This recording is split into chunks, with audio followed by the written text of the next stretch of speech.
sudah menjadi ketetapan Allah Subhanahu wa taala bahwasanya setiap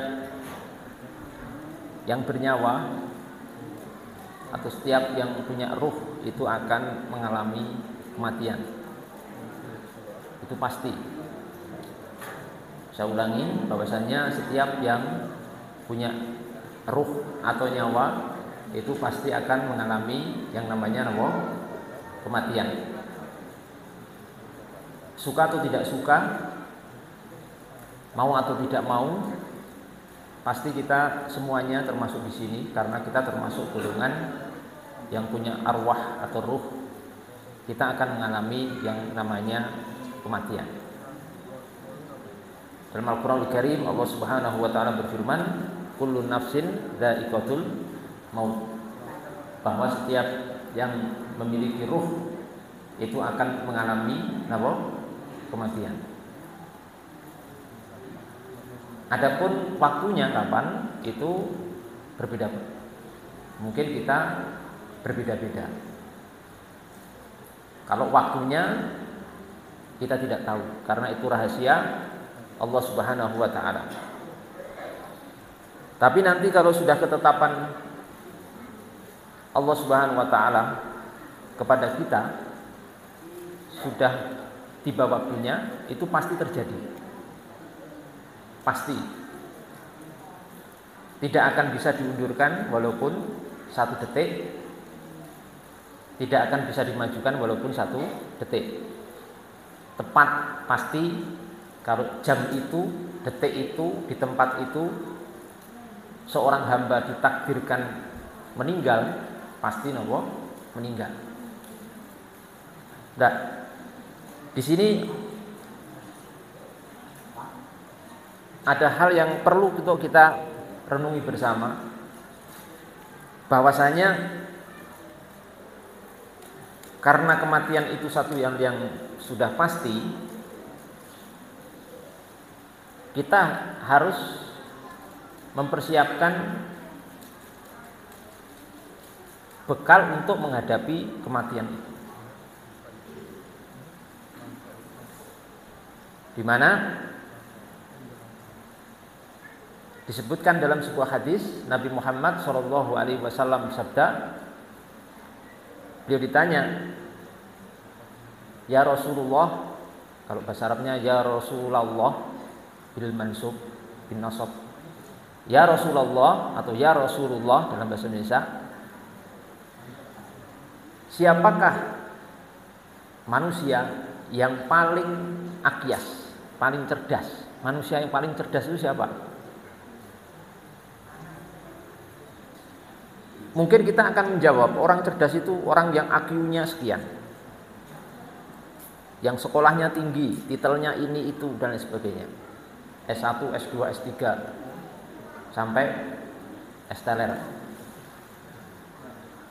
saking kukian S sampai S-teler, ya, doktor, profesor.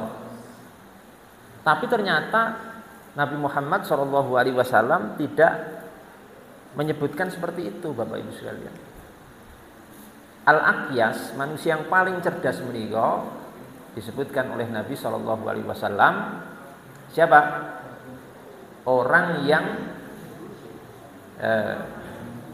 aktsar, ya, orang yang paling banyak dzikran lil maut, paling banyak ingat mati, wastidadan, orang yang paling banyak ingat mati, dan orang yang paling banyak istidadan lil maut, paling banyak untuk mempersiapkan nggih mati itu. Jadi ada 2 kriteria disebut hamba itu cerdas, hamba itu pinter. Pertama, banyak ingat mati. Nomor 2, mempersiapkan bekal untuk menghadapi mati. Kalau niki terkumpul pada diri seorang hamba, maka itu seorang yang akyas, orang yang paling cerdas. Karena Bapak Ibu sekalian, Kematian itu kan yang pasti nanti akan kita hadapi, pasti nih Bu. Itu nanti akan menjadi gerbang hilangnya seluruh kelezatan dunia.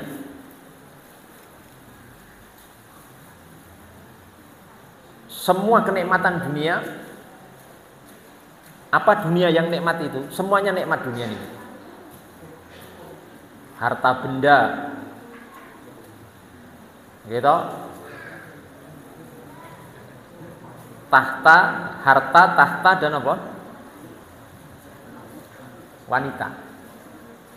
Ya kekuasaan, materi, wanita, semuanya kenikmatan dunia niki akan berhenti ketika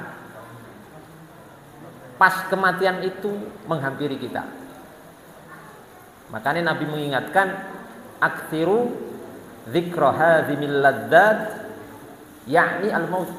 Perbanyaklah kalian untuk mengikuti ya, perbanyaklah kalian untuk mengingat sesuatu yang akan apa? Menghancurkan seluruh kenikmatan dunia, dan itu adalah kematian.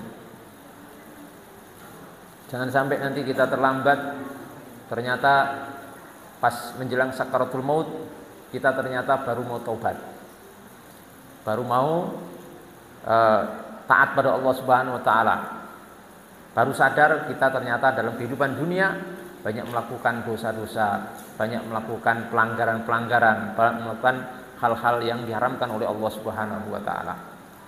Sisa waktu kula panjenengan itu singkat sekali, Pak. Kita tidak tahu, Pak. Yang saat ini masih seger-seger ngeten iki lho. Gitu. Taksi sehat wal afiyat. Taksi sehat wal afiyat, taksi seger, taksi kuat itu bukan jaminan kematian masih jauh.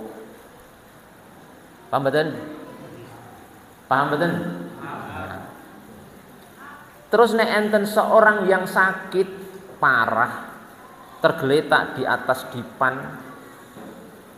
gitu, sudah nggak bisa apa-apa, niku bukan juga sebagai bukti kematian sudah dekat. Bahwa banyak orang secara kasat mata niku kaidah itu kadang nggak berlaku. Ada seorang suami, kenal beliau, seorang suami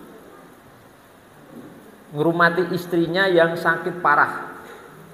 Istrinya niku pun lumpuh, stroke, sakit parah. Suamine niku sing ngrumati sehat wal afiat.